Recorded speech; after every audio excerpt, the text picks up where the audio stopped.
My name is Ada Hefner. And my name is Sarah Cohen. This is our project, Play-Doh.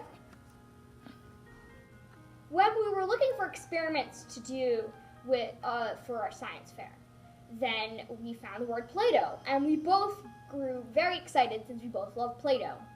Then we discovered that Play-Doh's ingredients can actually affect its conductivity and resistance. So we were really excited and wanted to do an experiment about that. We were kind of skeptical about does Play-Doh actually conduct electricity? So we decided to test that out for ourselves. As you can see on this LED picture over here, it turns out that Play-Doh does conduct electricity. We were very happy because this was a time for our new experiment. Let's just give you some background information. An electrical current happens when an energy source, like a battery, flows through an energy pathway, like a wire, to an energy receiver, like a light bulb. You have to be a conductor to be an energy pathway, but with all good comes a price. Resistance stops electrical flow. We are measuring resistance of the Play-Doh that we're testing. Our hypothesis is that recipe 1 will have the highest resistance out of all the recipes. Our independent variable is the recipes. Our dependent variable is the resistance. Our controls are the length of space between the wires. Now, for the procedures.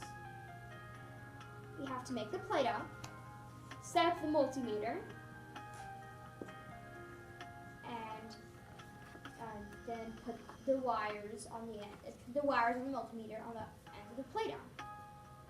What happens is it has to be 1.5 inches apart, then 1 inch apart, then 1/2 inch apart. The differences in each recipe varied in vinegar, salt, and water. The vinegar rose by half a spoonful every recipe and so did the salt. However, since the vinegar was rising, then it became all mushy. So we needed to decrease the amount of water. So we decreased the amount of water by half a spoonful every time. On our data table, you can see recipe 1, recipe 2, recipe 3. At the top you see 1.5, 1, and 0.5. Those are in inches, and they are the size of the dough. So we went in by 1/2 inch, and for each one, we put the wires in, and it went by super fast, so it was hard to see, but we got the numbers in. Our hypothesis was correct, and recipe 1 did have the highest resistance. Recipe 1 had the highest average. Recipe 2 had the middle average. Recipe 3 had the lowest average. We performed this experiment with consistency and precision. However, in the future, we should probably perform this experiment with more precision in the future.